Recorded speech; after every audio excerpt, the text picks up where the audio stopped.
Hello, and welcome to this week's episode of Hit Dice, a real play Dungeons & Dragons 5th edition podcast. This week, before we get started, I wanted to address a ruling in Dungeons & Dragons that a lot of people aren't very familiar with. I want to talk to you guys about the ruling of portents. Now, this is important, because in this episode, our divination gnome wizard, Arwol, aka Tink Tink, is going to take full advantage of his portents. At second level, divination wizards begin to see glimpses into the future through their dreams. And based on those glimpses into the future, they can help their teammates and themselves predict outcomes in any encounter.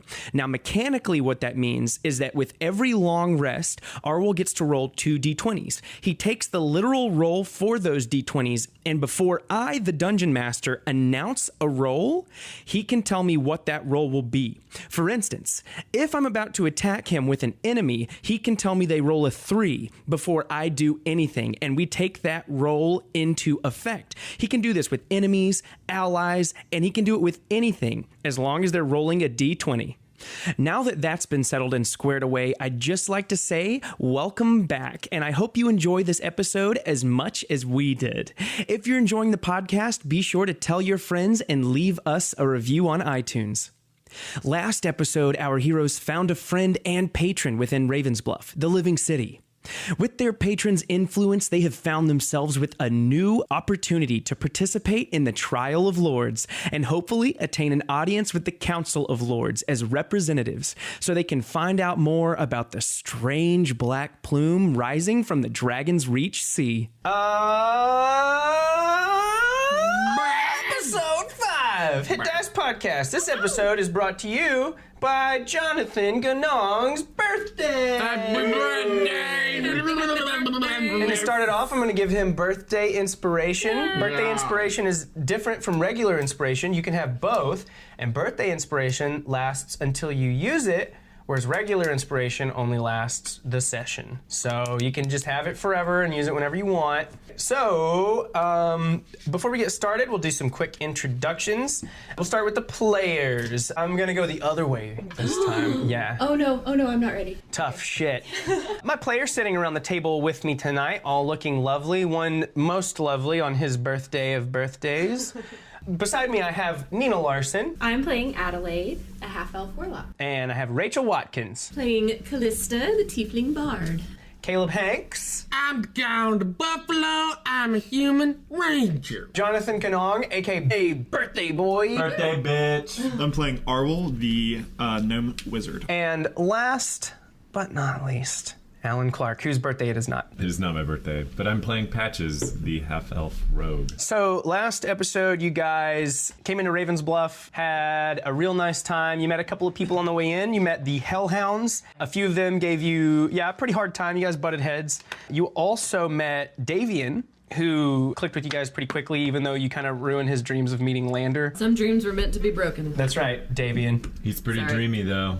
I feel like he came out on the winning end of that deal anyway because he got to meet Callista. Hey, roll for inspiration, Davian. You guys came to Ravensbluff. The Midsummer Festival was happening. It was hustling, it was bustling, and you guys saw a beholder fight, which was a lot of fun. You saw some cool vendors, and owner of the pseudo dragon you all saved in episode 1. He tracked you guys down and found you and thanked you for helping his pseudo dragon. You also noticed on your way in and while you were in Ravensbluff, a black plume of smoke that was rising up and over the city. You found out from the Hellhounds that adventurers were coming in and that there was a reward for anyone who investigated it. And then you found out that everyone who has tried to investigate it thus far has come back blind, burned, mentally and physically scarred. Like, it just seems pretty nasty, whatever's going on. And on top of it, none of them have been able to report what they saw. They said it was too bright and too hot and they couldn't get close to it. And you went and saw Madame Callista at your old working place. And finally, Isaacs, the owner of the pseudo dragon you saved, invited you over to have audience with him, and he fed you all, gave you all drinks. You all had devil juice with him and tea. He was able to fill you in pretty heavily on the Black Plume, saying that the Council of Lords was no longer accepting applications to become a representative of them, but that he has favor in the council and he is actually an advisor so that he can act as you all's patron and get you into the trial of the lords tomorrow. Where did we leave our conversation with him?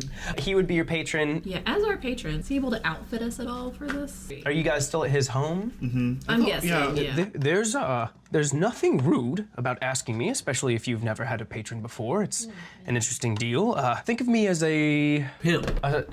a supporter. No, this is different. I can give you gold as long as it's within reason and affordable. And every once in a while, you may do favors for me, but you basically carry my name. You have access to the things I have access to. I give you access to the people I know, and I can certainly help outfit you a bit. I would say that the Council of Lords and getting you all into the Trial of Lords is just repayment for helping my dearest Gumble. Outside of that, as your new patron, it's a fair question. I'll be right back. He gets up and you can hear the stairs kind of creaking under his feet as he walks up them, just the wood of the stairs kind of bowing under his feet.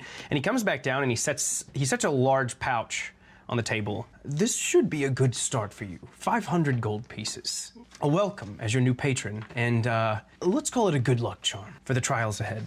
I'm already feeling lucky and rich, bitch. Everyone take 100. You said you wanted to talk to me a little earlier.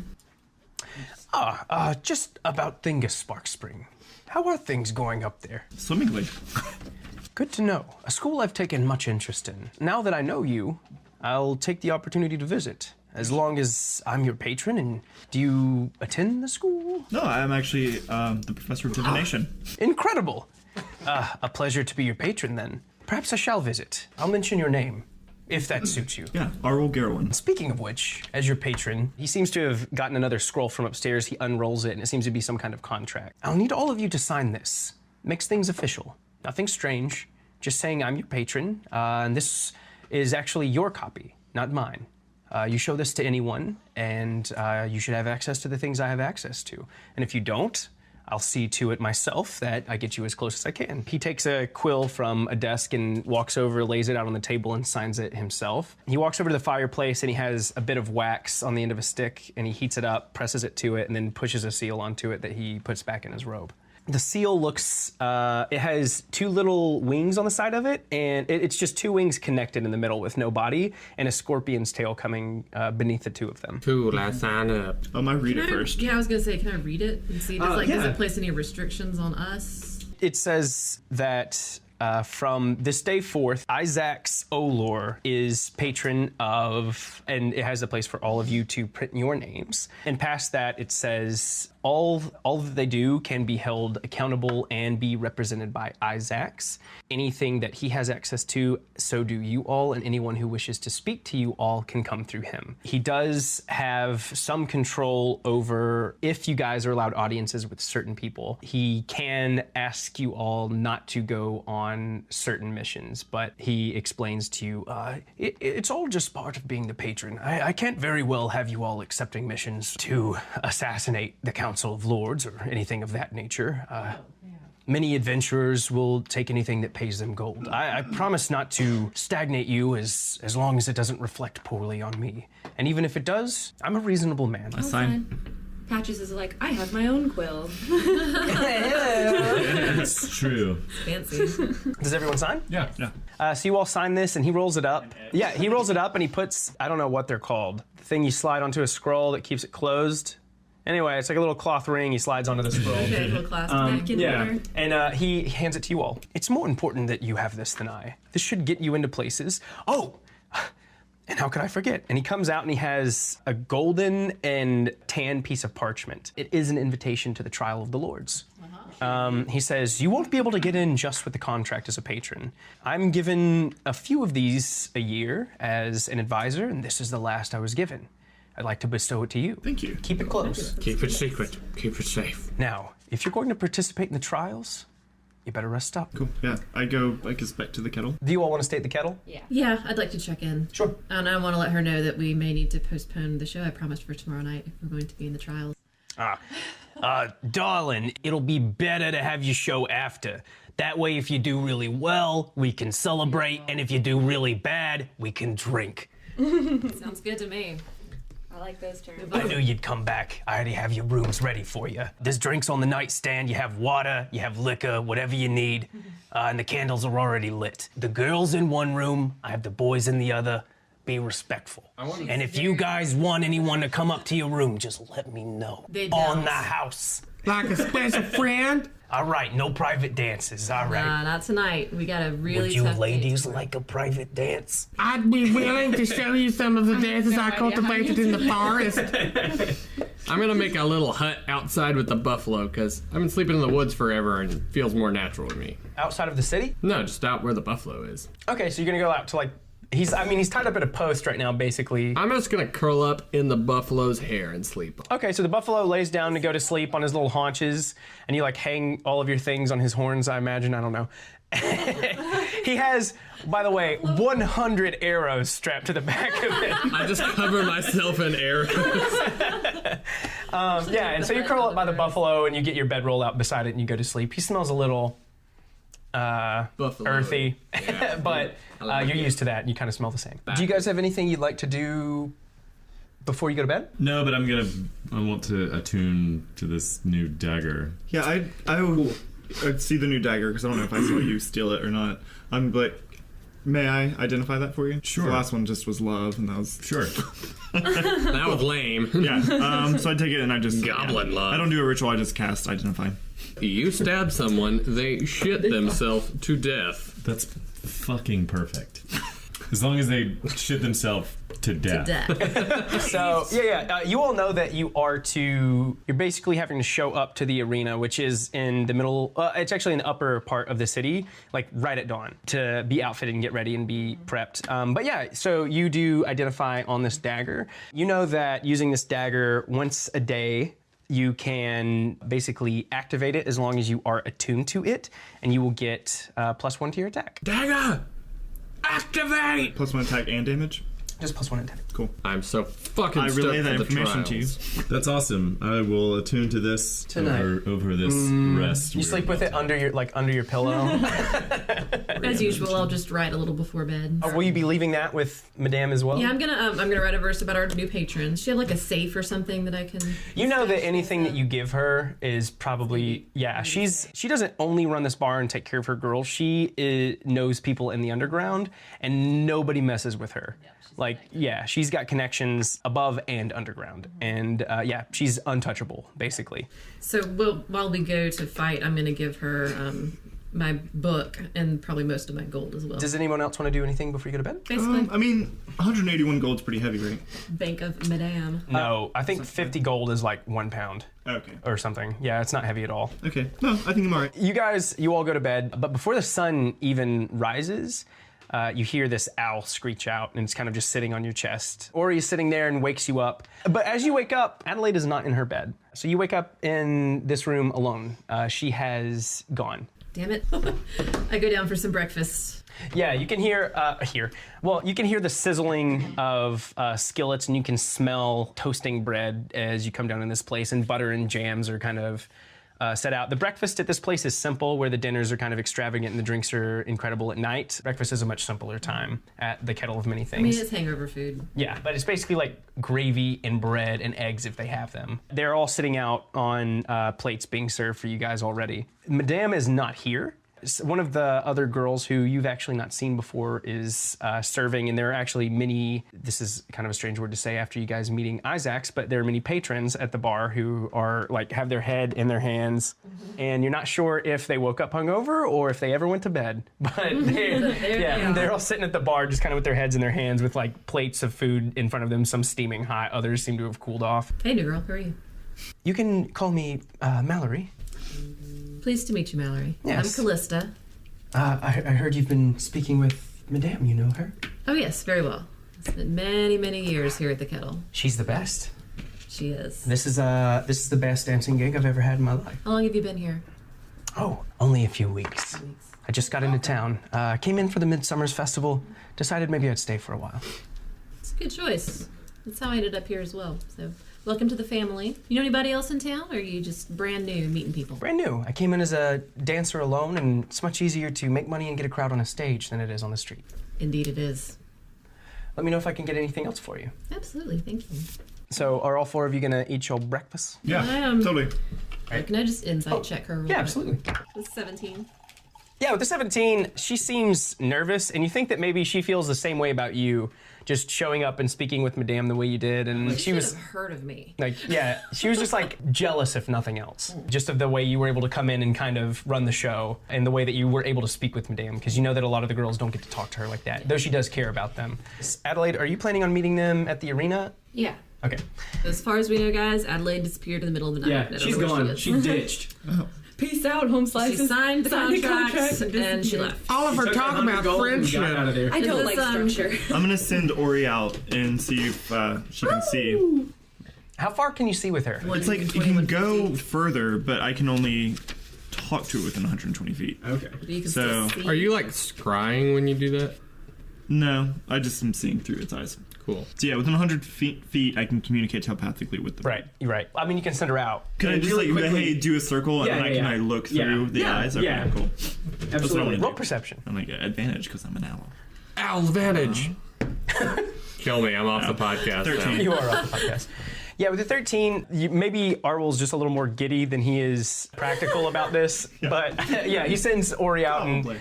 yeah, and you, I mean, Raven's Bluff is huge, and it's impossible to know exactly where she's at right now. I wanted to practice anyway. Yeah, So I'm like out with the buffalo doing stretches. I'm like grabbing the buffalo by the face. I'm like, we're gonna be the best. We're gonna win these goddamn trials. I'm gonna use my buffalo powers in which you have bestowed upon me. And then the buffalo is like, "Rah!" and just pees all over the place. And I take some of the buffalo wee mud and I like wipe it on my face as like war paint. And I take my shirt off, take in some sunlight, breathe real heavy, beat on my chest. And I'm like, I am one with the buffalo, and the buffalo is one with me. And then I crawl up on my motherfucking steed and head towards the arena. all right. All 100 arrows are just kind of clanking as you're walking down the street. The stack kind of sways back and forth as you're walking down through here. Is everybody gonna leave with Guy? Yeah, and we still don't know with- where Adelaide is. Yeah, Well, I mean, She's gonna meet us there. we can't sure wait. she'll We meet up gotta with go. us. I guess sure if she'll she's meet up not. with She's us. gone. Adelaide, Adelaide. You know will her be better there. than we do. She'll meet up fine. with us. So yeah, we leave, but I keep enough distance between myself and the guy on the buffalo that people might not guess that we're together right now. Right, and you don't smell the wee mud? Yeah. Okay. Dragon lady doesn't want to hang out with the guy on the Well, boat. she's a devil lady. I stay upwind. Devil dragon. Devil, thank you. You all do make it to the arena, and as you show up, there's no obvious place that you all should go. It seems like everybody who's already here and getting their seats, it seems like they're just kind of trailing in through one of 2 giant main doors. As you guys are kind of trailing in, there's not really a line. It's just like the door's big enough so people can pour in. There are many people at the gate. And as you all get up to the gate, you see that there is a man, and he's big. He has a long sword at his side and a spear in one of his hands, a shield on his back, plate mail just covering his entire body. You can almost see no features of him. And then there's a woman standing beside him. And they're the first to approach you. She comes up and she wears a half breastplate. She has iron that just kind of hangs down over some leather armor. She just has a scimitar. And as they walk up to you, he just says, I need to see some tickets. So Do I have it? I guess. I'm gonna we guess have I would the, have we have given the it to invitation him. to the trial. Yeah. I didn't know we had any more of these coming, but and he takes it from you and he hands it to the woman. He doesn't even look at it, and she looks it over. She holds it up to the torch that's behind her. She turns around, and as she does, you can see it kind of glimmering, and it actually seems translucent as she's holding it up to the flame. She pulls it back down and says, "It's not counterfeit," and he takes it back from her and is like, "All right, good to go. Follow me." Am I walking up at this point? Yeah. I walk up and see you guys. I'm like, hey guys. Hey, Hey Adelaide. girl. Hey, where Where are are you? you? So I was on a super secret friend mission. I thought yesterday those hellhound guys and gals, they just, they weren't as put together as us, but they had some really cool things. And I feel like us as a group, we need really cool things. So I got us all these brooches. And it's like a little brooch, and it has a buffalo on it, and has a book on it, and a dagger, and a dulcimer. And we don't have a name yet, but I thought we could come up with one and just have these pins for now. Like, We'll call ourselves Oh, the sweet. guys on the buffalo. So now we're like an official team. I thought for these trials it would help us with the team spirit. Sweet. And I put it on my Mine belt buckle. And I put my arm around Adelaide's shoulder and say, Adelaide, next time, leave a fucking note. Oh, sorry. I thought you were gone. I was gonna miss you, sweetie. Whoops. It's okay. You're learning. We're new to this. I'm not friends used to thing. having friends. I know. You're Thanks doing a really for the good job. brooch. Hey, I was excited about You it. wouldn't have gold. We can get these Yeah, enchanted. I'll give you inspiration for taking time to get brooches for everybody Sweet. and spending money Super secret friendship group. and taking their inspiration back. We have fun. I didn't like that song. Wasted. Yeah, you show up and Guy, like everybody else looks normal except Guy is shirtless and he has wee mud all over his body. I don't even Yeah. notice. I'm like, yay, let's do this. This apparent guard opens a side door and it kind of slides to the side and it's this big iron and stone door. And as it hits, it just. And as it opens, you can see that there's this really long hall, and the way that the Colosseum stretches around, it's seated like an arena. So there's tiered seating all the way up it, and at the bottom of it, you can see this hallway goes all the way around the inside of this arena. And they're actually what look like holding cells. And you can see that there are other people already in there. There are benches and water for them to drink, and it just seems like a lot of other people, and they're sitting there with their weapons and they're talking to one another. It looks apparent that it's other adventuring groups that are sitting in these holding cells. You can see that there are bars on this side, and then there are bars on the other side, and it seems like you can only have one of them open at a time. It seems pretty apparent that this is where you get in and out of the arena and you wait for your turn as you sit here. But he walks you, all the way down this hallway. Like, you guys are very late arrivals for this thing. They were surprised that you even showed up with an invitation. But he takes you all the way to the end, and there is one single open cell, or one single open holding space, I shouldn't call it a cell, left. But on this side of it, he pulls this lever, and as he pulls it, you just hear this loud. And the side of the gate that is on the Colosseum begins to close as this one opens up. And it closes and you guys can see your way into the holding cell. He pulls a ledger off of the wall and he's like, all right, you'll sit here until you're called. What are you called? Team guy on a buffalo. Just kidding. No. Yeah, he pulls out the pen and starts to... No. Wow, a name. The buffalo gals. Dragon warriors? We have those blue dragon scales. We don't want anybody to know about that yet. It can be anything. Buffalo warriors. What about just Party our, of 5. Yeah. What did we say last session? Party bitches? How about just write down like friends with a period after each letter. And when you announce it, go ding ding ding ding ding ding ding. How about the blue scales? Should we slide Buffalo our picture warriors. somewhere? Look, I got to get back to the gate. This other isn't people We can be names? the grumbles. this isn't permanent or anything. We just got to call your name out when it's your turn. Buffalo warriors. Why not just the blue scales? Sure. I don't care. Blue scales. And he's like, me neither. he writes down blue scales and puts it on the wall. It'll draw them into this show when I get my bikini done. It'll be fine. He writes it on the ledger and he puts it on the wall. And as he does, he just walks away.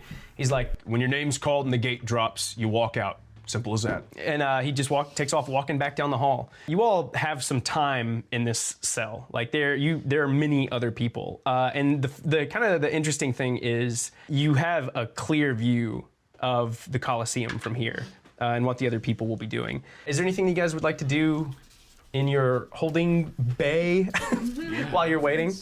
Well, I want to see what people are going up against, assuming we're not first. I'm gonna go ahead and just do a ritual of detect magic. Yeah, Arwol sits down, and there is sand underneath you. There's 2 benches on each side of this, and this room is it's like a half circle, and on each side there are these portcullises made of metal that'll drop down. There are benches on either side, and there's water to drink, and there's wet rags soaking in this fountain of water that's kind of constantly pouring into this place. Arwol sits down and begins to draw in the sand. His arcane focus, that glove that he wears on his hand, begins to glow as he's chanting this out. And as he does, you can see that Ori's feathers kind of begin to blow almost like there's a wind in them, and you can see that heat, like that heat wave coming off of them as he's doing this. As these rings kind of glow around him, it looks like the runes around the circle he's drawing actually shift. And as they shift, you cast this Detect Magic. You know the School of Magic, and it's within 30 feet. You would know that on either side of the wall from you, on one side there is heavy illusion magic, and then on the other side through the wall, there is some kind of evocation magic. So you would know both of these things, but it's not coming from your cell. It seems to be coming from either side of you. And as he's drawing this out, do you guys want to do anything else? I do. I want to roll nature to look around in the sand and see if I see the footprints of any animals, so I can kind of get a bearing if there's like any animals I know that I'm going to be going up against or having to try to handle. I'm not still technically in the forest territory, am I? No, in the city. no. So that would be 11. With an 11, you do notice some strange tracks as soon as you come in. Like the tracks are really weird. You're actually not even sure if they're animals. It's almost like someone got a sharpened stick and poked it into the ground in a few places, but the pattern just indicates that it was the steps of something. You're not sure what it is, though. From the power of the Fae, I have Fiendish Vigor, which is an Eldritch invocation that just casts False Life at will on me. So it's 1d4 plus 4 temporary HP. 7 temporary HP. Okay, how long does that last? An hour. So as this happens, you all see what looks like dust or colored powder or something just shoot up into the top of this. As soon as the sun crests it, you can see it's the light is kind of just starting to pour in over the side. And as it does, these colorful powdered fireworks go off in the middle, just and everyone starts cheering. You can hear the stadium just like erupt, and you can hear the people's feet like, and it's obvious how many people have been packed through this thing. I mean, you can see clear to the other side of this arena. There are just like people lined up everywhere. It's this huge event. A woman walks out onto this podium that is on the northern side of this, not directly in front of you, but like to the side. And you can hear her voice boom over everyone. And she just says, "Welcome, patrons, to the trial of the lords. We have this once every 3 months, and only a few lucky adventurers are allowed to come and to fight to become representatives of the Council of Lords. Those lucky enough, strong enough, and brave enough are in holding cells beneath you. Let's hear it for them." And you hear like this eruption and all these feet banging on top of you, and you can just hear as these people are freaking out. The first people out are, they're new to the city. Just in yesterday, as a matter of fact. Let's give it up for the Hellhounds. See how they do out there, folks. Hopefully they have what it takes to become representatives, or at least to get out of this alive. And with that, you can hear a portcullis not far from yours open up, and those same 4 that you saw on the road come out. The barbarian already has his axe brandished. He's just kind of like screaming, and the other 3 calmly come in behind him, the half-orc on the ground, and he's like picking up the sand and looking at it. He seems really focused, as do the other 2 women. They come out, and as they come out, the middle of the stadium opens, and you can see the sand falling away from it. As it does, a fountain comes up from it, and this black ichor kind of starts to fall from it. And then sand clears from 2 other places in this Colosseum. And as it does, they run up to this fountain, and you can see them talking to one another. You can't understand what they're saying from this distance, but they're pointing to the fountain, and they're pointing to the really big guy with the wolf pelts, and he's like shaking his head at them. It's really hard to tell exactly what they're talking about. The half-orc, the one who was so interested in the buffalo, just finally reaches his hand into it, and you just hear him let out this scream as he does, just as his hand like enters this thing, and he pulls something out, and you just see this stone lever like into place. And as he does, that black ichor stops flowing, and you can see that he has burns up his arm as he pulls it out of this. And then the elven woman runs up to his side and begins bandaging his arm up. As he does this, it seems like he actually has something in his hand, and they run over to one of the doors. As they attempt to try and open it, it seems like they can't. And they can't figure it out. And after some talking, they send 2 of the other ones to the other door on the other side. They do something to it, and then the stone moves from the door that they're in front of, and they're able to insert the key into a hole. As they do, both of these doors open, and you just see these fireworks explode. They lean down and they pick something up, something so small that you can't even see it. And as they do, they hold up this small item above their heads. These fireworks go off, and everyone begins to cheer. As they do, from the opposite door, 2 saber-toothed tigers come up from it, and a bear emerges from the other.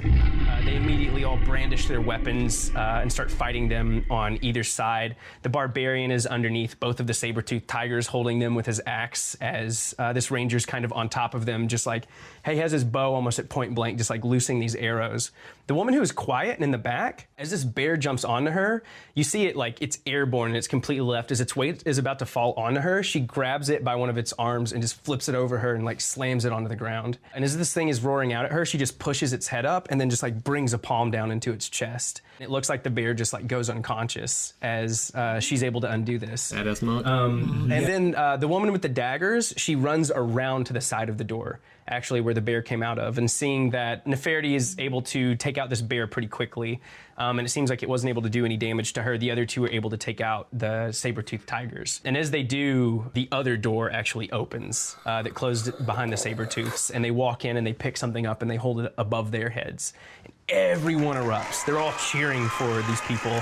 You can hear the announcer come on and she's like, "Quick work by the Hellhounds. Pretty incredible, actually. I've never seen anyone solve the Black Ichor puzzle quite so quickly. Give it up for them. We'll see them in the final round. It seems it should be quite the show." And as you hear their portcullis close, you hear yours click, and it begins to open. And she pauses for a second, and she's like, "And let's hear it for the Blue Scales."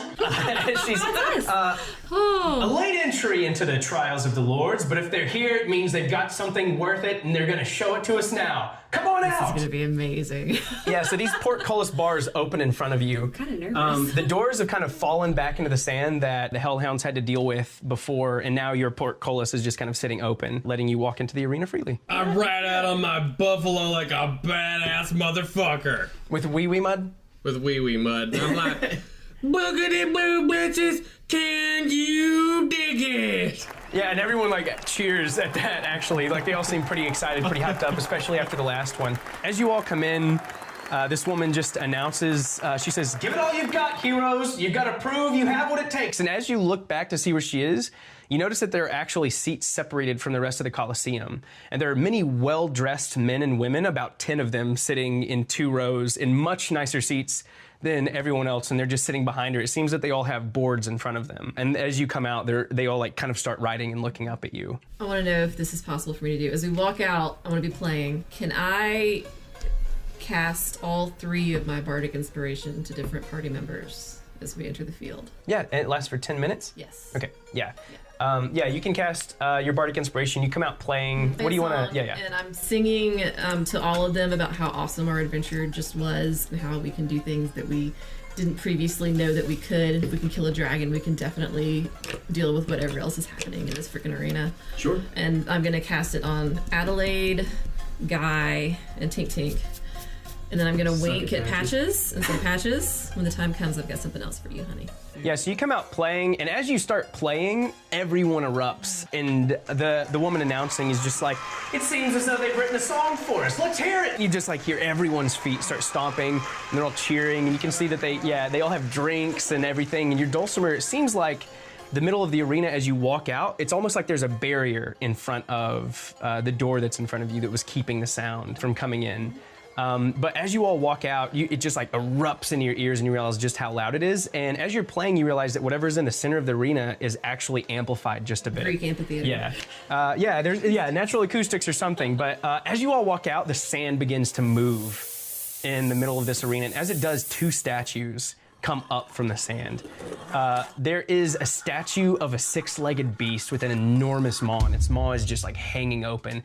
These statues are huge. They both stand about 10 to 15 feet tall, and the other is of a man, and he has a key on a necklace, and he's holding it out in front of him. Him and the beast are looking at one another. Both of them tower above you. Nothing else seems to happen. Cool. Can I roll, investigation, see if I see anything unusual about the statues? Not good. 6. With the 6, you wouldn't know much other than what I've told you. I mean, you would know that they're made out of stone, but other than that, there's nothing really interesting. How high up is the key? Key's about 10 feet off of the ground where he's holding it in front of his neck. From where I am on the buffalo, could I just jump up and try to grab it? I mean, you could try. You could roll athletics. Athletics. We've also got an owl. 9. You gotta jump off of the buffalo, and your foot like slips a little, and you don't even actually like get the full jump. You just like are basically reaching up and trying to get it. Yeah, I'm gonna send Ori up, and I'm just gonna do perception around the key. Okay. See how it's attached and stuff. 13. Okay. Ori flies up and you're able to see this, and though the key is on what looks like, though the whole statue is made of stone, the key is on the end of this chain, but it is actually in his fingers, like he's holding the actual key. So it seems like it's pretty secured in those fingers. And for what it's worth, the man, though the statue is tall, he's actually standing on a pedestal. He's the size of a regular man, but this beast is just enormous that's standing on the other side of him. And they're both kind of just locking gazes at one another, but it looks like he has the key just held in between his fingers, even though it's held out on this chain. Did they finish their test within 10 minutes? The Hellhounds? Yeah, it took them about 5 minutes to finish everything up. I have Detect Magic still up. Or the statues saying anything magically? Yeah, you would know that both of these statues have transmutation magic on them. Okay. Should we just try to grab the key? Can I try to grab it again since I'm real close to it? Mm-hmm. I'm gonna go again. Oh, hell yeah. 19, 20, 21. With the 21, you're able to grab a hold of it, but it doesn't budge at all. Like, guy's basically just hanging from the key up in the air. I say, release your magic fingers, oh statued one. It doesn't say anything. I yell to my team. Investigate around, see if there's like a lever or a latch or something. Yeah, I'm gonna go to the beast one. Okay. And investigate. Sure. Oh boy. Within that one, you just know that you've never seen this beast before. It looks really strange. You're like not even sure what it is. Okay. Maybe like a horse. I don't know. Yeah. Maybe like a horse. I'm gonna try to climb up on the buffalo myself and maybe cut this. Is it hanging by a I string? was thinking about casting It's like in his Eldritch finger Blast too. at it. It's like held in his in its fingers. fingers. Yeah. Yeah, so Basically like connected. You could try. Okay, I do that. Yeah, make an attack roll. And I'm using my new dagger. Ooh. Nice. Are you gonna use your once a day thing for this, or you just like it for flavor? Oh, it's once a day. That's right. What's once a day? You can add +1 to his attack. Oh, just once a day. No, it's just, but it's a 25. Yeah, with the 25, you're able to get your dagger in there, and you just realize that though this is made of stone, it doesn't even seem to be crumbling away. Like, there's something magical about this. You feel like you got a really good hit in there, and you got this new dagger that's really strong, just like right in between the key and his finger, but you couldn't get any further than that. Okay, I wanna look around This at the shit's other magic. statue, and maybe sure. along the walls of the Colosseum, wander about and look. 15. With a 15, I mean, you don't notice anything except all of the other adventurers. They're just sitting in there, holding cells, watching you all. Some with interest, some are just kind of resigned and sitting back on their benches. They seem a little bit uninterested. The crowd is yelling at you as you come to the side. They're like, "Go back! Go back!" The fuck? They're like, "What are you doing?" They're all like yelling at you and like telling you to go back to your team and stuff. Okay, I go back. I would like to try. I want to try dumping a bottle of ink on it and seeing if it like lubes it up and loosens it up at all. You're gonna dump ink on the key? Yeah. Okay. How are you getting up there? I'm gonna climb up. Not without an athletics check, you're not. Oh Lord. Okay. 8. Yeah, with an 8, I mean, it's not meant for climbing. Like, Yeah. you're having a hard time getting up this thing. Patches and Guy are, like, Guy's hanging from the key. Patches is on Buffalo, like, hitting this guy's hand. And Callista goes to climb up and just kind of falls back onto her butt. Didn't even let me roll. Oh, I meant Adelaide. Okay. Sorry. I was like, how did I fall off? I didn't No, even I meant Adelaide. Adelaide. As Adelaide lands, I say, sweetie, what were you going to pour on that? Ink to try to loosen it up. Do you happen to recall the potions that you had identified the other day? You do have, yeah, that grease. slipperiness Oh, thing. climbing. I do have one. No. Climbing Well, and a slippering. Yeah. The slippery. And Let me slippering. just have you find all A of my notebooks potion full of slippers on. slippering. It gives bedroom slippers to any who use it. It puts a bunny slippers I am on the blessed. statue. Let me just pull out my very Weird. disorganized notes. Yeah, I have a potion of climbing, a potion of diminishment, and the oil of slipperiness. Yeah, let's pour that on that. I'm gonna drink the potion of climbing, climb up it, and pour the potion of slipperiness on it. So you just chug one of your potions and you get the other one ready. You climb up this statue and Let's go ham. yeah, like it's kind of horrifying seeing her climb up it after the first time she failed with the potion of climbing. You're just like shimmying up this thing really quickly, like you get up and I you, guess I could have thrown it to one of you guys. you but- yeah, instead of wasting the potion of climbing, Anyway, too late, you drank it. And you get up there and you pour it on there, and just really quickly, it casts freedom of movement. And it allows this key to come loose. And as it does, you realize that, this is a statue and it's not actually carved into the chain, but it just onto the ground, and you can see the sand like around this key as it hits the bottom. Oh. Let's go get it. The key sounded heavy. Was it a big key? It's pretty big. Oh, okay. Did the crowd seem stoked? Yeah. As soon as you get up there, and they've been cheering for you guys this whole time, though. Like, it's constant. And it's kind of hard to discern exactly what's going on. But as soon as the key falls, you definitely hear like a rise in the crowd. Was I still holding on to it? Yeah, you fall, I guess. I just fall with the key then. Hold on. Can I roll to see if I land on my feet? Yeah, I guess 10 feet's not that high. Yeah, roll acrobatics. Nat 20. Are you serious? Yeah. No. You land with the key in your arms. Like, as you hit the ground, you have like the key in your arms as you land with it. But it's a little slippery, but with the nat 20, you're kind of able to keep it in your grasps. It's because of all my manly chest hair gets tangled in it. Yeah, and as you land, you just see this, like, in front of you and a little ways away, looking straight at you in the statue. This strange beast with its maw open is just still kind of looking at all of you.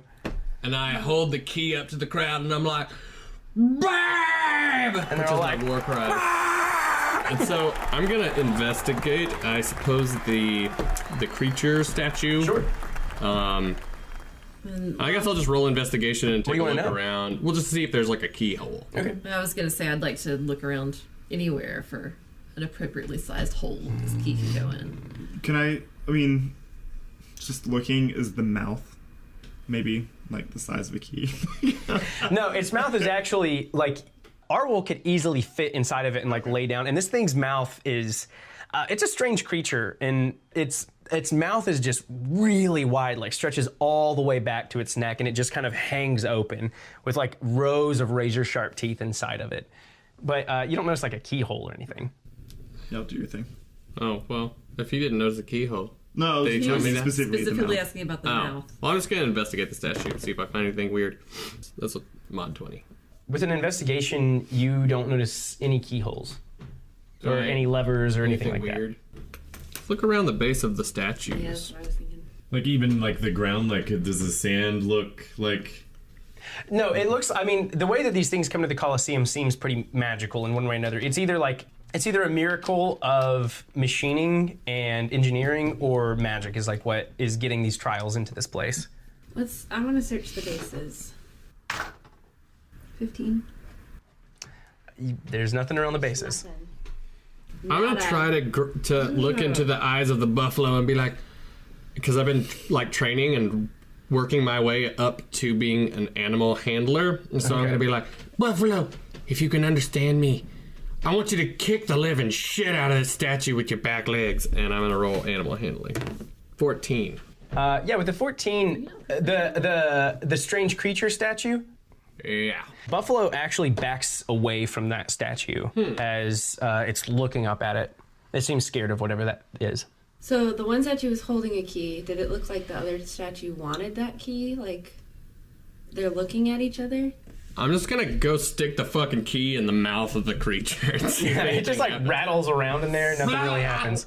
I'm gonna go around to the back of that creature and try to stick it in its butt. Same thing, pretty I much. was waiting for that. Me too.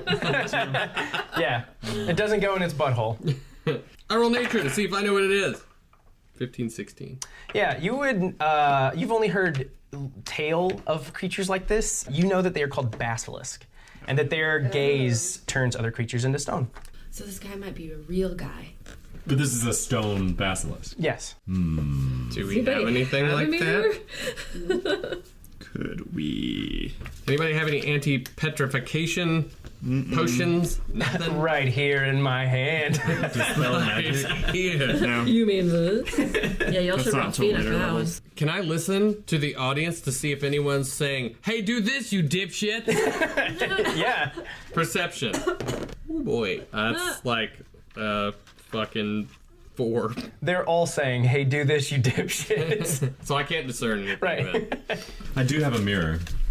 Put that in front of the creature. See if it de-stones itself. Maybe we could try blindfolding it too or something. Let's claw its eyes out. I want to try to Eldritch Blast its eyes. Roll an attack. 12.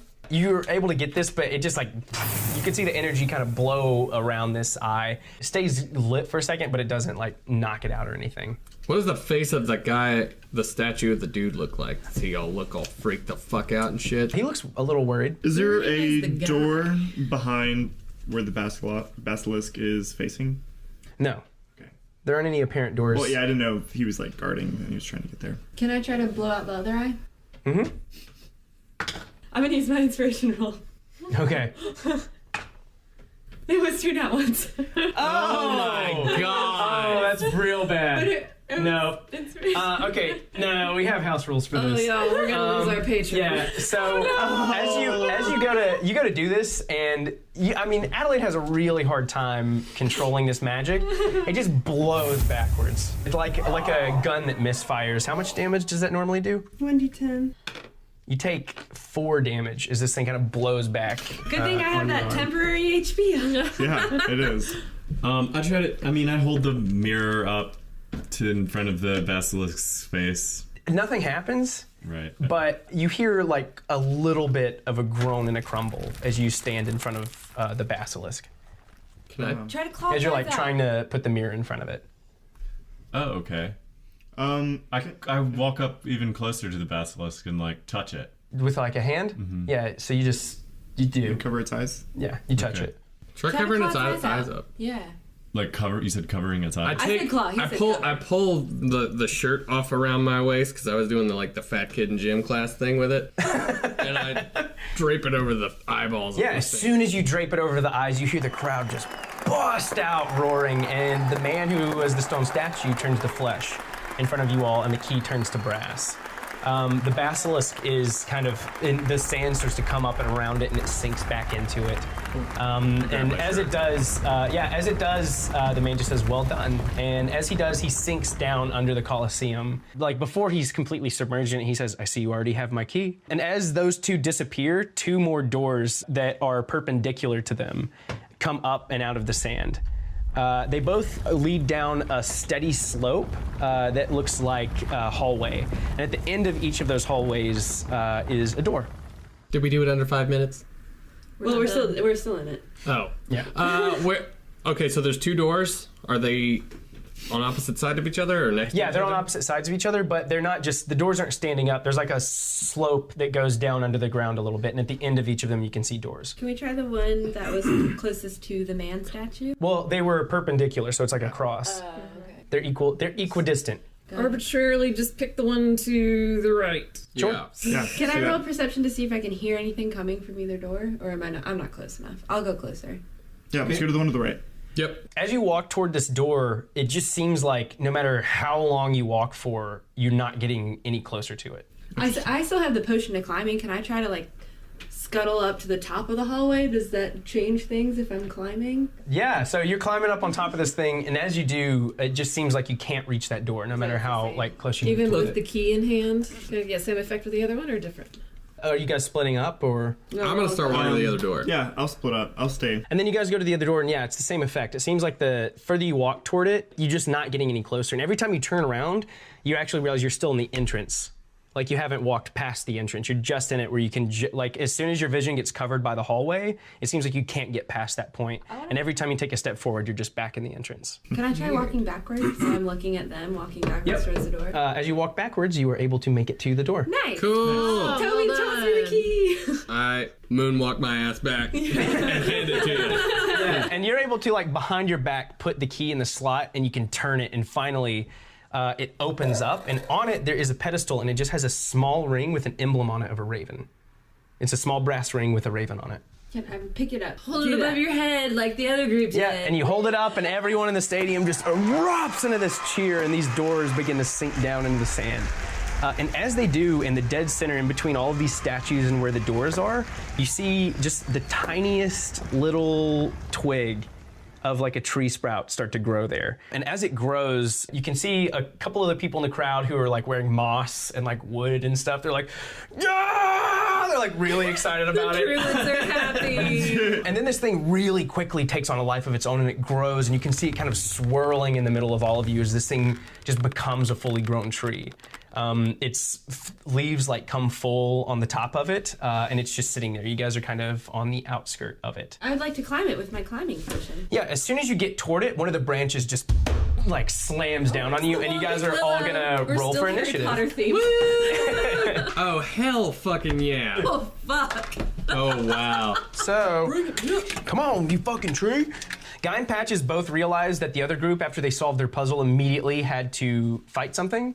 So both of you were like ready for this, it seems like. Adelaide, you are getting swung at, so you're gonna be able to take an action before, as will Arwol. So all of you are up before this thing can actually make its attack, and then Callista's last. Guy, you were up first. So if I were to roll nature on it, would that potentially give me any insight as to, like, if I know if it has any weaknesses or some shit? Yeah, if you did well enough, you would know a lot about it. 14.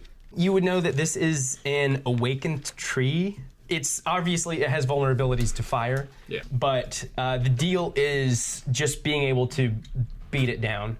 Like, you just have to be able to dole out enough damage to kill this thing. I mean, it's pretty big. It's not too hard to hit, and it's just made of bark, so it's not too tough to break through. You know what? I'm gonna go ham right out the gate and do my Hail of Thorns. So, Hail of Thorns, they'll need to make a dex save. Mm-hmm. Is the tree very dexterous? Nah, it seems pretty lumbering. Ha! Is it considered a creature for the purposes of spellcasting?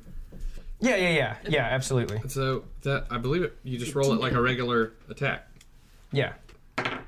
So that's a 19 plus a bunch of shit. That hits. 1d10 plus regular arrow damage. So it's 1d8 plus 3. So 7. And then 1d10? I believe so. It's For Hail of Thorns, it has to make a dex check. Yeah. Okay, so what's the original damage? 10. The arrow damage too. Yeah. Okay, so you do 10 damage as this arrow kind of sinks into it, and then from that, this splinter of thorns just like shoots out. Is anyone near it? Adelaide is also going to have to make a dexterity saving throw. Sorry. Alright. I'm excited that you just gave a tree splinters. YOLO. Yeah, it's able to dodge it. What happens if it dodges it? That's just half. Hit the A creature prompt takes side of the 1d10 on a failed save, or half. Yep. Yeah. So it'll take half. I roll an 8. You fail. Well, I still gotta do the thorns damage. Yeah. Yeah. 4. So you take 4 damage, and it takes 2 damage. And so as this hits and these thorns shoot out, all of the druids that stood up and cheered when the tree started to grow, they're all now like, no! Like, they're all obviously upset up in the stands now that you guys have like turned on this I thing. have to kill it. Sorry, druids. Patches, you are up. Adelaide is within 5 feet of this thing, so I'm going to sneak attack with my short bow. And I'm going to use my inspiration. Oh, shit. Sweet. So 25 to hit. That definitely hits. I told you guys what I told you in the last campaign, man. If you ever roll that high and it doesn't hit, you guys should run. 12 damage. Oh my god. Nice. All right, yeah. Is that with a bow? Yeah. So yeah, these bows are just flying through here, and as they do, you guys are just like hitting all the knots and all of those little burrows that are in this tree, and it's just kind of hitting it from the inside. You can see the thing kind of twisting and writhing. And as Adelaide, you were starting to climb up it, this thing goes to like slam its limb down into you, and as it does, you're just like able to react a little more quickly. But an arrow quickly like hits beside you, and these thorns splinter out. Another one knocks above you, and some of those thorns are just kind of stuck in your arm, and you're bleeding from them. Not really, though, because I had my Fiendish Vigor false life spell up. Still? How much was it? 8? Oh, so you just lost it completely, right? Because you did 4 damage earlier to yourself, and then you took 4 from Hail of Thorns.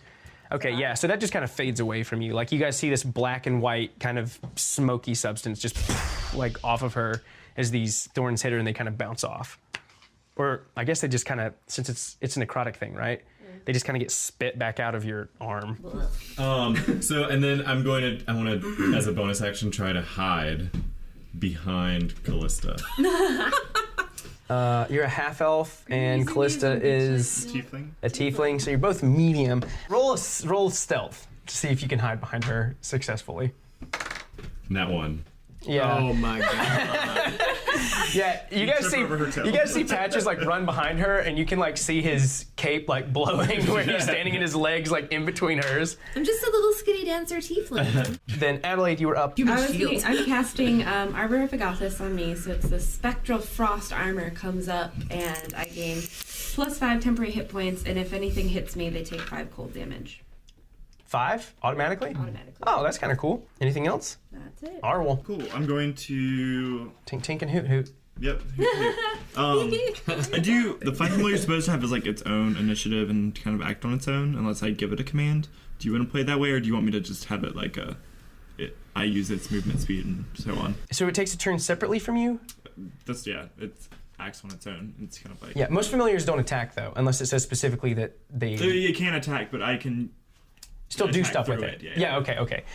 If you're attacking, as long as it isn't attacking, it'll use your initiative. Does that make sense? Yeah. So like if it was doing an attack separate from what you do, which All right. at some point I think you can do that, then it would have its own initiative. Well, I'm going to tell the owl to fly into the tree and Okay. kind of like rest on a branch. Yeah.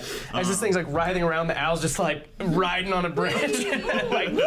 And then through Ori, I'm going to do Shocking Grasp. Okay, yeah. So this owl's like riding on this tree as all of its branches are starting to writhe and kind of swat. And as it does, its beak just like really gently like like pecks the tree and roll for it. Yeah. Roll! Like from Street Fighter. After I roll, can I do an inspiration? Yeah, before I announce it. Okay, cool. 17. That hits. Cool. Oh, 1 damage. Bing! My little bird beak Yeah, the bird's damage. like, Ori the owl just kind of taps her beak on the tree and you guys just see like a little spark come out of it. Yeah, and yeah, as that happens, this tree's just creaking and groaning as you can like hear the wood twisting and turning, and it swats at Adelaide, who kind of came up to it first. As it swings its branch down, yeah, that's gonna be a 10. It doesn't hit, but it takes. No, I think. Oh, it's actually, sorry, that's a 12. Still doesn't hit. Yeah, it still doesn't hit. I don't think they take the 5 damage unless they actually make the hit. Yeah, and it seems like this thing is actually not moving from its place. Like it's not uprooting itself or anything. It just seems to kind of be stuck in this one spot. Callista, you were up. Okay. As this branch just kind of slams into the ground and Adelaide's able to jump out of the way. I'm going to attempt to cast Sleep on the tree. Night night. Since it For keeps tree. punching at my friend. Good night, tree. Good night, moon. Good night, Gary Busey. Sage. Good night, Gary Busey. Good night, Gary Goosey! So I'm gonna roll 5 d8s. Neat. I don't have that many d8s. You want to borrow these two? One. Sleep? These guys. Everybody in. Well, I choose. I probably got more D8s actually. I've got a few. Not gonna roll the tiny one. Ooh, 26 total. 26 does not do it. Oh shit! I don't even Can know. it be like drunkenly groggy instead? I'm so sleepy. Like yawns and stretches a little, but doesn't fall asleep. Yeah, like the old Disney cartoons. Okay. Aw. Sorry guys, I tried. Speaking of guys, Guy, you're up. This might be a bit complicated, but I'm gonna try it because I never have before. Okay. So, do I have any of that slippery oil stuff from the key still on my hands at all? Sure. Yeah, cool. So I'm gonna grab an arrow. And just tell me if this is too much for one action, and I'll break it up or whatever. But I'm gonna take an arrow, try to wipe as much of that stuff on it as I possibly can, and I have a tinderbox in my survival kit. Okay. I'm gonna try to strike it on fire. You can light it on fire. Cool. In your turn. Yeah. Okay. Easily. You can just like soak it in the oil and then like light it up and the arrow's lit. Now you're like knocking it back. Yep. Okay. You can't attack this turn, but Fine. you got an on fire arrow ready to go. Right. That's all I want. Sweet. Yeah, you guys see a guy striking this stuff and like wiping the oils off of his hands, and he just strikes this arrow. And after like the second hit, you just see these flames erupt from it, and he pulls it back in his bow as he's kind of looking at this tree on top of Buffalo with his wee wee mud war paint, looking yeah. pretty cool. All right. So I just kind of like peek my head out from behind Callista. I'm just like, God damn it. And I'm going to sneak attack again. 15 to hit. A hits. In this episode of the podcast, we find a fucking tree. 9 damage. Wow. Is that with an arrow? Yes. Yeah, this arrow just lodges into it, and you guys just feel like as you're hitting these arrows, like they're hitting through the bark, but it just seems like they're not doing too much. They're pretty small. You know, these arrows are just like just starting to fill up on this tree. Still, nice hit. I go back behind Callista. I'm not going to try to hide or anything, but I'm just standing Also behind not her. about to get hit by a tree, though. Adelaide, you're up. I'm gonna cast Eldritch Blast at it. And I have this awesome new power too that if I hit, I can add my charisma modifier to it. And I'm also gonna use my really cool Token of the Fae to attempt to do lightning damage. You can do that once a day, right? You can't use Bardic Inspiration to a hit, can you? Yeah, you can use it for whatever you want. Okay, I want to add my Bardic Inspiration. Yay. Ooh, that's a 6 Total? total. All that shit. Yeah. God. So, yeah. Wait, 6, 7, 8, 9, 10, 11. What is your Token of the Fae again? Is it a stone? Yeah, it's a little stone. Yeah, so it's this stone, and you see this blue glow coming out of it, and you go to cast this Eldritch Blast, and where it's normally like this strange purple force light, you guys see this static start to build off of it, and these little bolts of lightning coming out, and you just like throw it at this tree, and it goes super wide. It doesn't seem to do anything Still to getting it. used to my power, and all these people looking at me is really making me uncomfortable. Cool. I'm just gonna cast Shocking Grasp again. I'm gonna try it again through Ori. Okay. Oh yeah, Al's still up in the tree, I suppose. Yeah. Yeah. Just, Still along for the ride. Nat 20. 20. Oh, holy shit, yeah. So the first time Ori like taps it with her beak, and you hear this little like of electricity, and then this time you see her feet like scuffle up the branches as they're all kind of swinging around, and she scoots up the tree and just like picks it again, and this time it's like a clap of thunder, yeah, like and like the whole branch falls off. Yeah. Good job, Ori. 15 damage. Holy shit. Nice. You can see where it's like, it looks like the side of this tree has been hit by lightning and it's kind of scorched, and the smoke's coming up off of it. Anything else, Arwol? Nope, just chilling. This tree is going to make another attack on, holy shit, Adelaide. That's a nat 20. Well, it takes 5 damage at least. Oh, dude, it is so good that you leveled up. You're gonna take 28 damage. Holy as this thing's branch just like slams you. Like, she's, yeah. Oh no. You have the temporary hit points, right? Nope. Are you dead? Yeah. I'm unconscious. I'm not. Oh, whoo. Jesus. Yeah, this thing's branch, like, you guys see it, and it just, as this lightning like hits the side of it, it just really quickly reacts and just boom. And as this branch raises back up, Adelaide's like deep in the sand. You can see like some of her arms sticking up out of it, but it's like pushed her down into the sand. And she's looking real unconscious and real rough. Question, is a unconscious person considered to be willing for the purposes of casting a spell? If it helps someone, they are almost always willing. Okay. They have to be conscious to be willing. I want to heal you. He won't say it. Believe he me. won't fucking say it. I need your consent. His head is bleeding and he can't. Did you give it 5 cold damage? I will. Yeah, as it fucking destroys your body and smashes you down in the sand, it raises up and you guys notice a little bit of frost on the branch that hit her. Like some icicles hanging off. Callista, you're up. So I'm going to, I see Adelaide fall down and I say, oh, She does a lot more than fall down, man.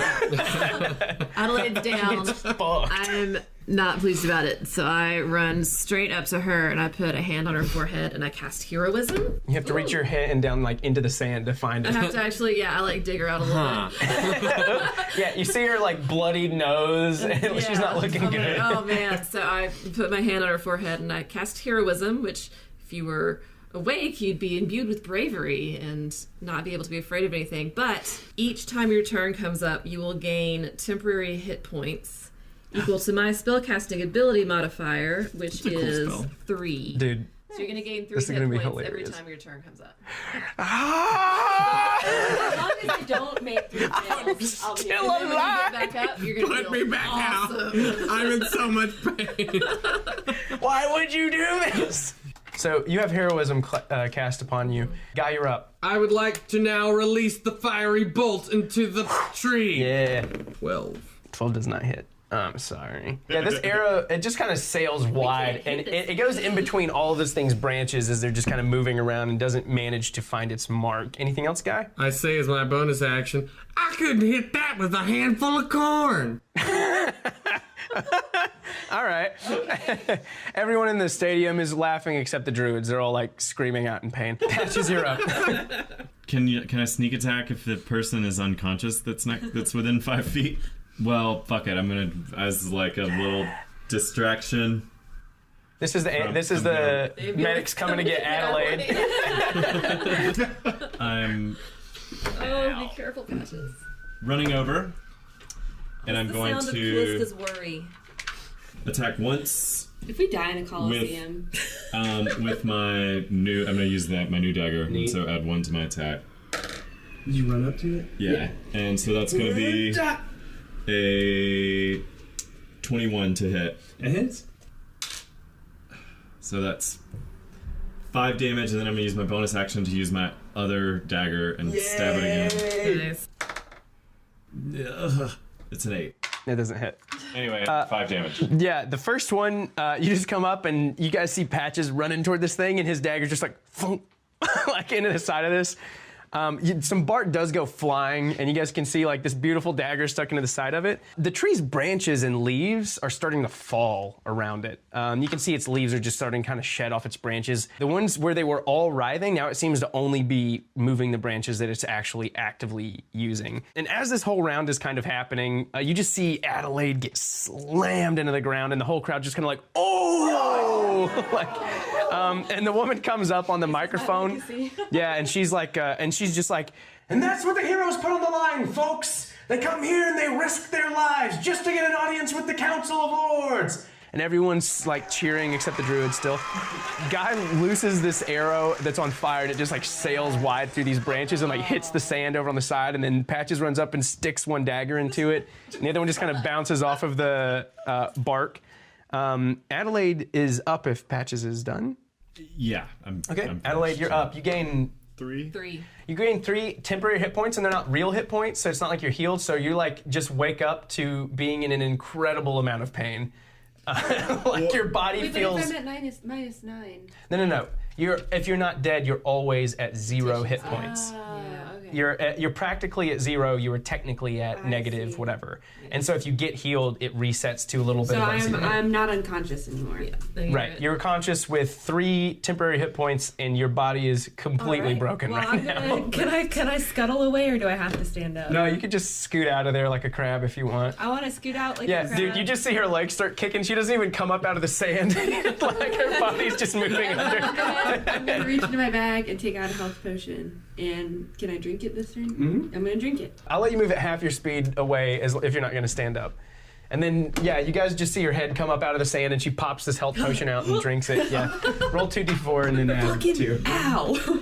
And everyone, as they see you like get up after Callista touches you, like you can just hear those screams kind of rise up again. And I feel like a hero. You feel amazing and not afraid of anything. 6 health. I'm at 6 health. With temp, 6 plus 3. Arwol, you were up. I'm just gonna do the exact same thing. Ow, damn it. Owl damage, exactly. 16. 16 is definitely going to hit. Oh. 3 damage. 3 damage is actually enough to finish this thing off. What? Yeah. Yeah, so Ori just like finds a hole that had been kind of splintered a little bit and kind of gets in and then just pecks it. Boom! And then sends lightning through its like core. Yeah, and it just like splits this tree and it busts. You can see the sand kind of just boom. And everyone in the stand just like, they stand to their feet and they're all cheering. Except for the druids. They cry. Yeah, the druids are like, oh! They're all screaming out in pain. So this tree just like splinters into all of these pieces and it just starts to crumble. And as it does, you can see the bark beginning to move. And you see 2 pincers grab at the bark and pull up from out from under it. And this, There's more. you hear the woman's voice say, our heroes are going to have to show more than that to get an audience with the Council of the Lords. It's not quite that simple. And this huge scorpion just comes up from out in the sand, and its pincers just kind of at the ready. As it does, it's going to scurry up to Patches really quickly and attempt to sting him. How big is the scorpion? Large. It's about as big as Buffalo. Oh, that's And pretty big. its stinger sits like even higher than that. But as it comes out, it does attempt to strike at Patches with its stinger. That's a 17. Does that hit you? That's going to be 8 damage, and you need to make a Constitution saving throw. Oh, those are my best. As this thing, its stinger just pierces through your leather armor and just like hits you right in the shoulder, and you can feel this acid kind of into your body as soon as this stinger makes impact. Okay, con save. 19. Oh wow, yeah. So that's the con save. So you're only going to take half of the damages rolled. Oh my. Wait, what? How many fucking dice are you rolling? 11 poison damage. As it just kind of like courses through your body. Oh god. I'm out. Callista, you're up. Level 2. Great. Level 2. Okay, I have 30 movement. If I skirt around this way to here, it's 25. I'm gonna cast Heroism on Patches. My last spell slot. Okay. You're welcome. And then with my last 5 feet of movement, I'm going to back up out of range of the scorpion thing a little bit. So you will gain 3 when your next turn begins. Guy, you're up. Crush it.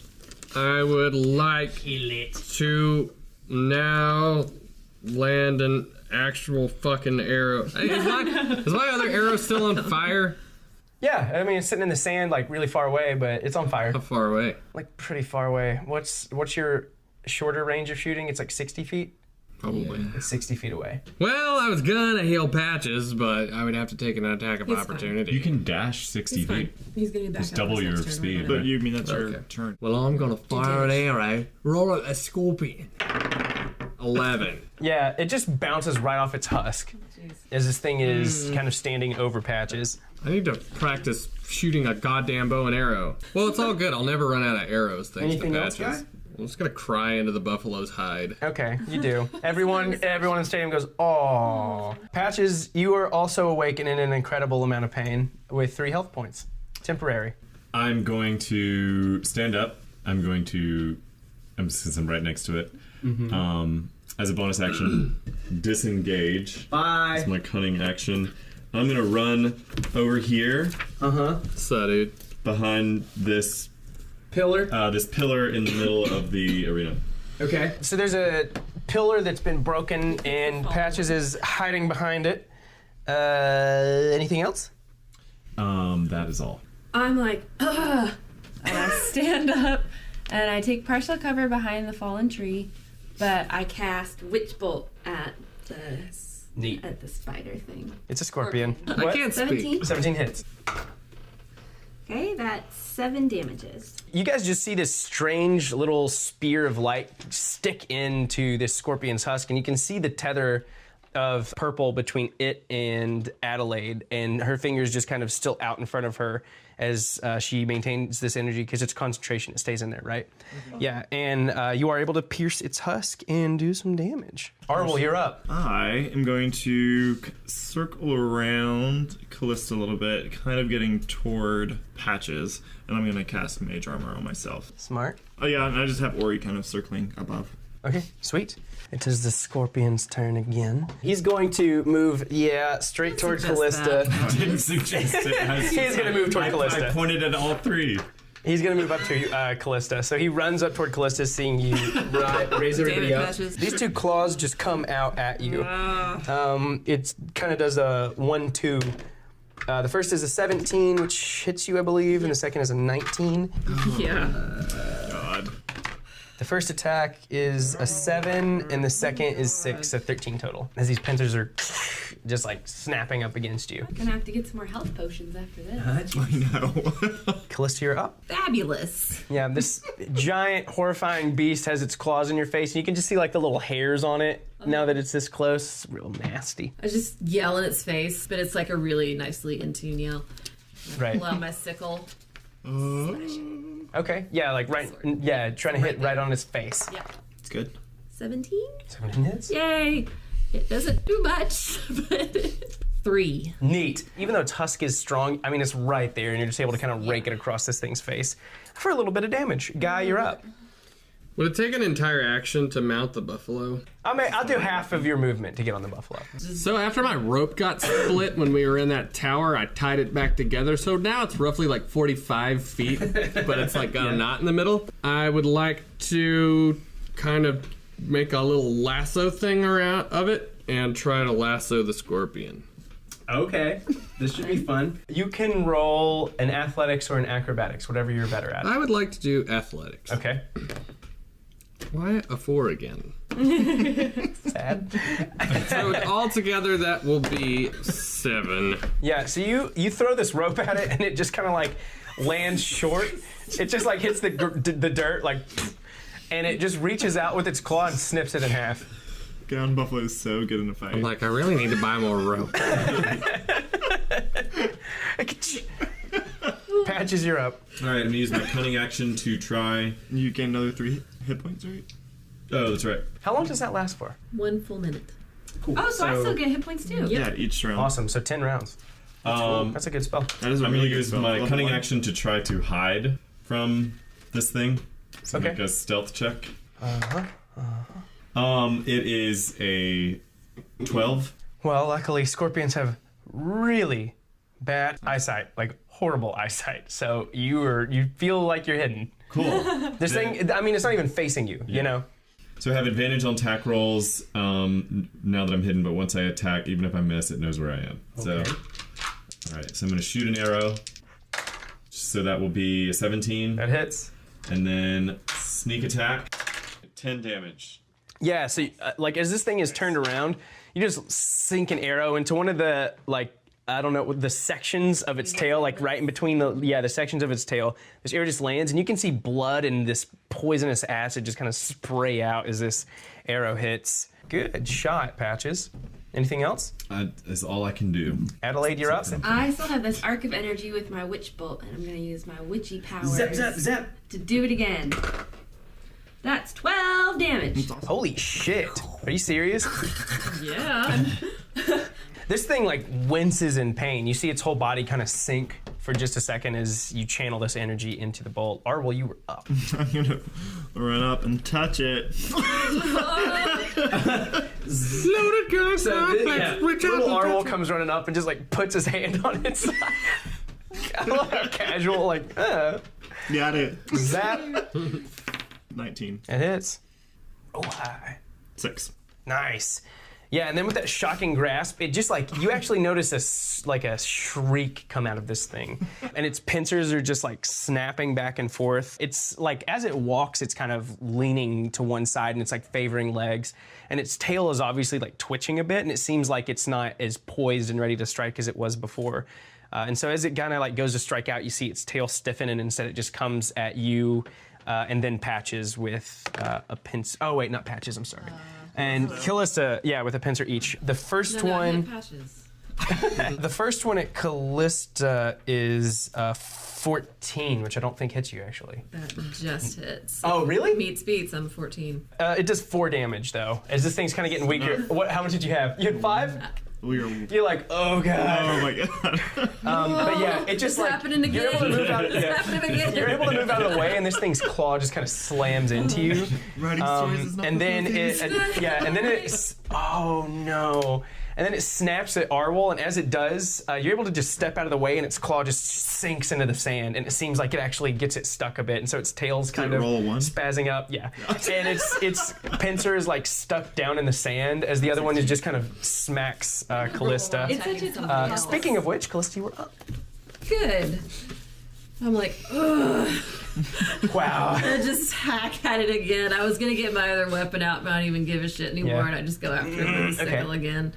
It does the same fucking damage anyway. It doesn't matter. I want to get 19. 19 hits. This should be good. 3 again. How do you kill this thing?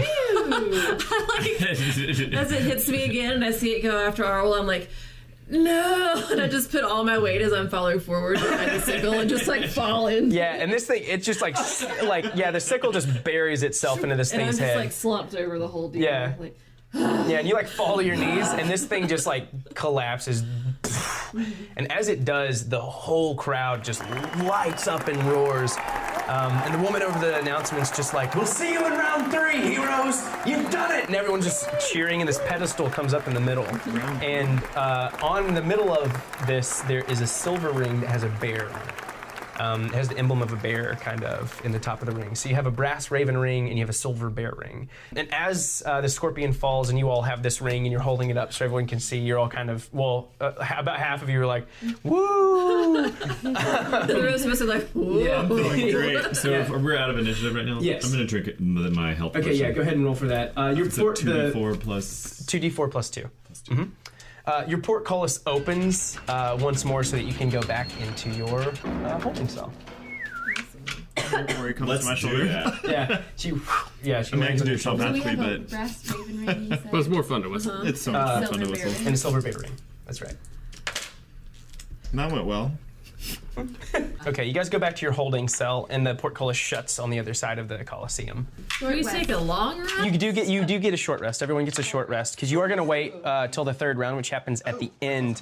You actually see multiple other puzzles, about 18 other puzzles and 18 other combats of these contestants. Only about 3 other parties are actually able to make it through all of these trials. Were there any deaths? There are no deaths, surprisingly. It seemed like you guys had one of the more challenging combats. Just interesting might be a better word. A lot of people had beasts and stuff, but you guys had like a more interesting combat. The same guard walks up to your cell. The other side of the portcullis is open. All right, blue scales. Nice work making it to round 3. We finished the second rounds. You only have 3 competitors against you right now. Who's your champion? I'll be the champion. What's your weapon of choice? This bird. Ow. I feel like this might be more of a fighting champion. Oh, yeah. Thing. Yeah, I would like to ask what this... Well, magic's a bit limited in the third round. It's more of a martial prowess to see champion versus champion of each of the remaining teams, just to see who has the most stamina, who can stand after the trials that you faced before. I nominate myself because out of all our party, I have the most HP besides Callista. I think that's a great idea, guy. Yeah. Weapon of choice? Only get one. That's right. Hand axe longbow. Would you like my quarterstaff? Well, I have a staff, but I don't really know what damage it does. It does a 1d8 if you have 2 two-handed. hands. I'll just take my... Take your bow. You always use your bow. Yeah, but if they get close, that might suck a lot. Fuck it! I'm taking the hand axe. Yeah. Okay. All right, well, you were one of the first to finish, so you're the first up. Better get ready. Rules are While simple. we're resting, sorry. Oh, yeah. I forgot I have a new ability now, Song of Rest, as a level 2 bard. So I'm going to play some soothing music to revitalize my wounded allies. Me and any friendly creatures who hear my performance regain hit points at the end of the short rest. Each of those creatures regains an extra 1d6 hit points. Do I just roll that d6 or do I roll their own? Whatever you want to do. Roll your Whatever, own. yeah. 1d6. Please. Yes. Ooh, 6. Nice. And then we can roll our hit dice too, right? Yeah. In the short rest, yeah. Yeah, I didn't take any damage. I feel great. I do too. So you choose the hand axe? I guess so, yeah. He throws in a hand axe, and it's been blunted on the blade so that it can't, like, pierce through skin quite as easily. Rules are simple. All you can use is this. Use anything else, you're disqualified. Fine with me. Good luck. I will probably need that. I had a dream about this last night. As he throws you this hand axe, you hear, instead of those fireworks that were going off, you hear these horns play out over everything. And the crowd just rises up and cheers, and you can hear that sound just cutting through your holding cell this time. The woman says, "It's time, patrons, spectators! Put your hands together for the strongest of our heroes. The ones who want the audience with the Council of Lords the most. I imagine the ones who want to get the gold for searching the Black Plume out on the Dragon's Reach. First up, we have Guy with the blue scales." And as this happens, your portcullis kind of like opens in front of you. I turn back to my group and I'm like, that's my secret. I'm always angry.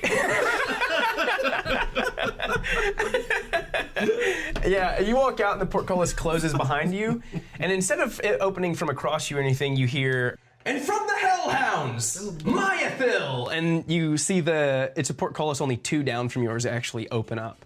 And the roguelike woman who was with them, who had all the daggers on her side, walks out. She has 2 dulled daggers, and as soon as she comes out, she just like nods to you, and then she like gets down in a stand. She doesn't walk out to the middle of the arena or anything. And as soon as that happens, you just hear this big boom, and as that happens, she just starts running toward you, like immediately. You're gonna roll an initiative. And I go, "M'lady." Nat 20. Nice. This is gonna be fun.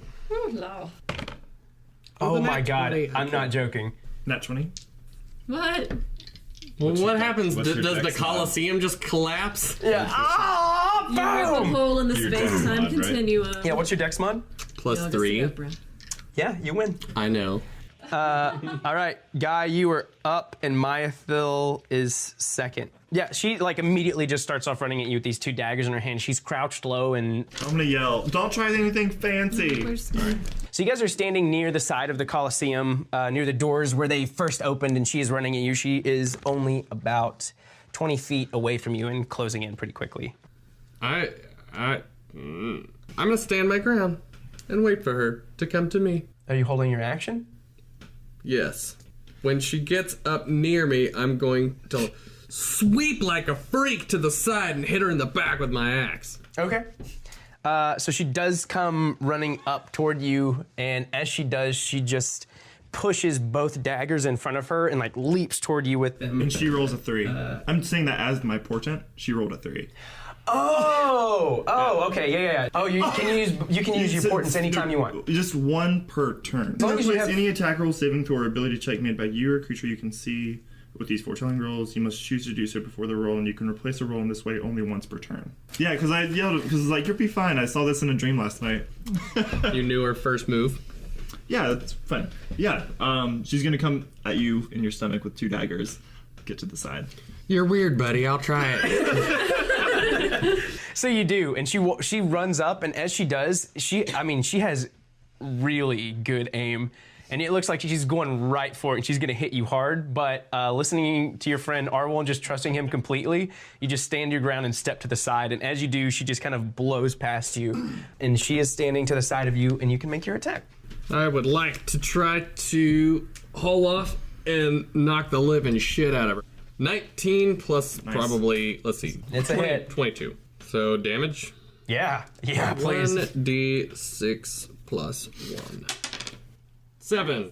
Oh shit, really? Yeah. Nice. Yeah, so you're just able to, like, as she comes by, you step to the side with Arwol's guidance, and you just, like, hit her right between the shoulder blades with this dulled hand axe. And you can hear her just scream out as you're, like, hitting her, and she almost falls. She puts her hand on the ground, and she comes back around with both of those daggers really quickly. I shout out, I know that guy. I know that That's, guy. 15. It hits.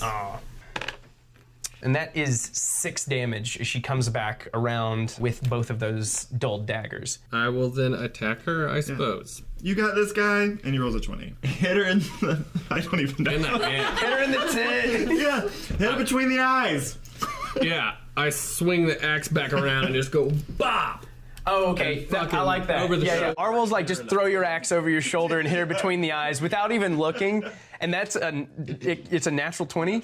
Yeah, so you know she's gonna be there, and you feel that you feel the blunt of that dagger blade just hit you, and it's not like a slice, it's like a pierce she's going for. And it just, it hurts so bad, but you just swing that axe back, and you can hear it just crack as it hits her, like, right in between the eyes. That's so another 7. you get, get a full D6, and then you roll. D6 Oh, and then- shit. So 10. So then 6, 7, 8, 9, 10, yeah. You 10? Yeah. You just, like, how does she, you just knocked the live, she passes the fuck out. I just sling it back and hit her, and I just see her fall underneath my arm and hit the fucking ground, and I'm just like, boo bam, bitch. Yeah, she's like, even though your weapon is blunted, she, is still, it cracks her skull open just a bit, and she's, like, bleeding down her face and lying face down in the sand.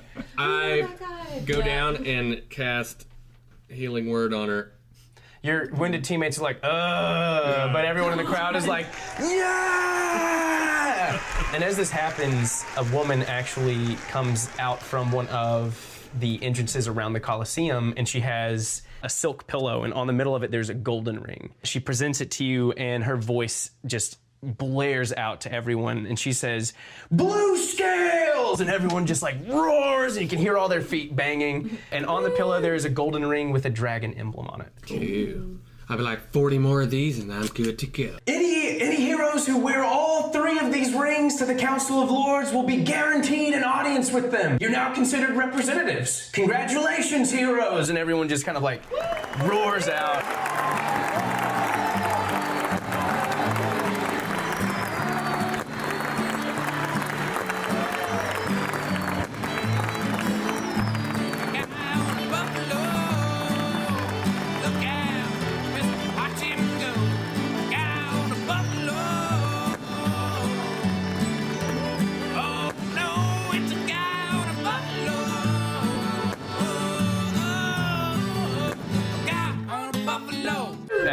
I want to saunter past the Hellhound's door and wave and be like, Yeah. "How's that fancy armor serving ya?" You can see the barbarian, and he's just standing back there. He looks a little wounded where those 2 saber-toothed tigers were up on top of him. He has like blood across his face and scratches, and he just kind of like hits his axe into the portcullis, and he goes, "Gods be damned!" And he just like turns away from you, and he like won't even look at you. Don't be rude. I just take a little bow. Yeah.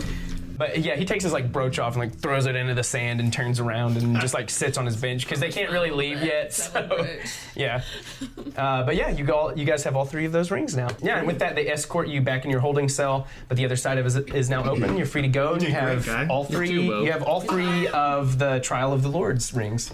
Wow. Ew. Was not expecting us to get those. This is exciting. Stoked about it. That was a really fun way to use the portents. Yeah. Yeah. That was cool. I ride out of the arena on the buffalo with my muscles glistening in the sun, and I'm like, God damn, this place is big. All of the sweat that you had from this battle has like wiped some of your wee mud war paint off. You're feeling strong, and I mean, you were able to defeat that woman in the middle of everyone, not without the help of your friends, but you all did it. So congratulations. And they'll just let you walk out at this point, like you've kind of done it. You guys are free to leave the arena, and it's only been about 3 hours. So We should go buy more health potions. Maybe. Absolutely. Should we report into our patron about how this went? I'm surprised he's not there. do you guys want to try to go back to his home? Yeah, you all go back to his home, you knock on his door. He just opens it immediately, and he's like, my champions, I heard it went well. It did. Congratulations, come in. We'll have drinks together. We come in and have drinks. Yeah. Yes, you must tell me all about it. Mm-hmm. That level of excitement, it's far beyond an old wizard, but I was watching. Nonetheless, I promise you. We touched some stuff, then we fought a tree, and then we killed the rock from the Scorpion King, and then I hit this nice lady in the face with the axe. She wasn't that nice. She was trying to stab you. I mean, she gave me the nod of like, I see you beforehand. Well, Fair combat. You won. if you wish to seek an audience with the Council of Lords, it's not even noon. I'm sure they'd see you today. They're always excited to meet their newest representatives. Great. So, we need a better name. Yeah, we do. I kept being like, wait, is that us? I could give it some thought for you, though I don't know much about you. Some of your story you kept from me, so it's hard to tell, and perhaps it's too early in your careers to make such a decision. These names, in my experience, they come organically. I just don't want blue scales to stick for too long. I told you guys, buffalo gals. And then when we go into battle, we can be all like, Buffalo gals, won't you come out tonight? I just want to be perusing the bookshelf. Sure, yeah. You're just like looking at the books and pulling them off. A lot of them seem to be like spell books and personal things that he's actually done in like a lot of research. It's kind of hard to look through them actually just because it's all personalized, something that maybe he would understand. But he does have a few, scholarly books lying around. Well, you want to go see the council? Yeah. I guess so. Yeah. Jump right into it. I'm just gonna offhandedly mention that I have an obsession with dragons and love collecting information about them. Would he have any books or information? Not in my home. I don't have a particular interest in such beasts, but I'm sure I can find you one. Hopefully I'll have something by the time you get back. I'll visit the library while you're visiting the Council of Lords. That'd be great, thank you. Yeah, if you have any contacts that have information on dragons and their history, that'd be really useful. Anything specific, or just a book on dragons in general? An event called the Tearfall? Just a moment. I'll write it down. Can you spell that for me? Yes, I can. Tearfall. Funny you should ask. I just learned yesterday how to spell that. Tearfall. Let me roll for it real quick. Very well. I'll do my best to see what I can scrounge up at the library while you all are seeking audience with the council. Thank you. But of course, I'm sure you know how to find it. I've lived here for years, I know that, right? It's the giant castle up near the mountains, like Huge, the highest big point. building. Yeah. Yeah. So do you guys just want to head that way? Yeah. Sure. Yeah. So yeah, you guys are walking up to this castle. As you are walking up to it, you come to its gate, and just in front of it, you notice there is a man that just has a really contented grin on his face as you all are walking up. He looks very handsome despite being just a little bit dirty. I mean, he's been standing out in the street in front of this gate all day, you can assume. He wears leather bracers, but bare hands show through the end of those bracers, and he has a ring on every single finger. He has a dull yellow cape, and it is the only color present on all of the leather armor adorning his body.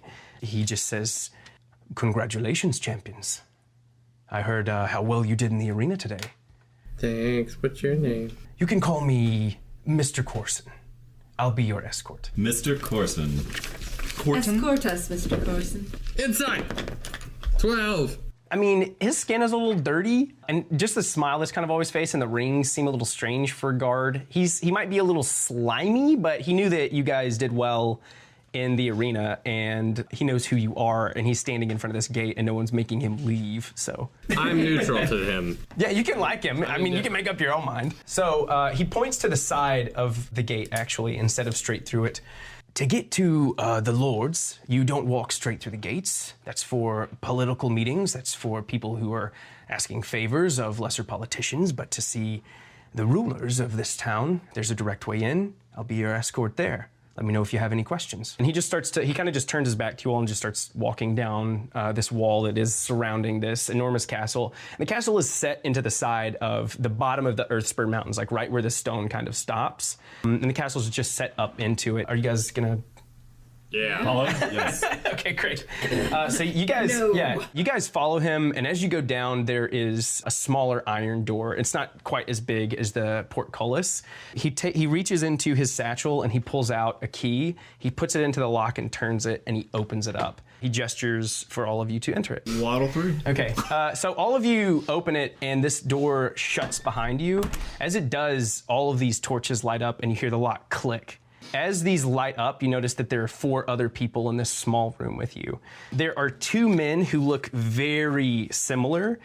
There's a cat-like woman with her arms crossed leaning on the back wall. There are 2 thugs who look a little beat up and very familiar to all of you. And the man who locked the door behind you says, "You've killed one of my men, and you're gonna pay for it." And we're going to end episode 5 right there. Dang it, we're so naive. And that's it for episode 5 of Hit Dice, our real play 5th edition Dungeons & Dragons podcast. Now, I know when you hear about sponsors in a podcast, you immediately think, oh, they're just advertising. But guys, truly, Tabletop Loot's dice are really incredible. They're the only dice we roll at our table, and we can get you 15% off of any dice you want to use. Buy them. Just use the code HITDICEPOD at checkout, all one word and lowercase. Myself and my players have used the code, so I think that speaks to the quality of their dice. We really have switched over to them completely. Everyone at my table. We love how beautiful their dice are, how they sound, how they feel in our hands, everything about them. In addition to that, this episode wouldn't be possible without our friends, the Possum Posse. They are renowned for their song Guy on the Buffalo, which you heard all throughout this episode. But I want to direct you guys and encourage you to listen to some of their other music because it really is good. It's like a deadpan soul meets honky tonk, and it's a really fun sound. The name of that band is the Possum Posse. So if you get a minute, check it out. I really think you'll like it. Thanks again for listening to Hit Dice. If you haven't already subscribed, please go ahead and do so. Leave us a review in the iTunes store or wherever you're listening, and continue the conversation with us on Twitter with the hashtag HitDicePod. We love continuing the conversation with you guys outside of our podcast because we just love playing games and Dungeons and Dragons. Make sure to join us next time to see what our heroes have gotten themselves into. It looks like they've stuck their noses where they didn't belong yet again and found themselves in more trouble than they realized. Who are these strange people demanding retribution for their fallen friend Mohawk Tuskier? And why is this happening right after the Trial of Lords at such an important time in their campaign? Find out next time on Hit Dice. Thanks for joining us, and we'll see you next time, adventurers. I'm on a buffalo.